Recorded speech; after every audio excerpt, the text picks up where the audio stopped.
একটি বাচ্চা, বিশেষ করে একটা নিউবর্ন বেবি। বাচ্চাদেরকে আমরা ঘৃণা ভালোবাসি, বাচ্চাদের তো সবাই ভালোবাসে। একটা newborn baby is just like a glue, যেটা একটা পরিবারকে, পরিবারের সদস্যদেরকে জোড়া রাখতে সাহায্য করে।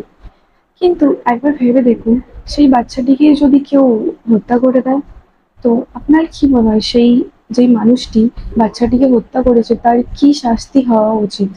কিরকম শাস্তি সে ডিজার্ভ করে? অথবা এমন তো নয় কোনো রকম শাস্তি ছাড়াই সে আমাদের সমাজে ঘুরে বেড়াচ্ছে। হুম। আজকের গল্পটা অনেকটা এরকমই। আজকের গল্পটা আমি যাকে নিয়ে বলবো, সেই মানুষটি একসাথে তিনটে মার্ডার করে, মানে একটা নয় দুটো নয় তিনটে মার্ডার করে।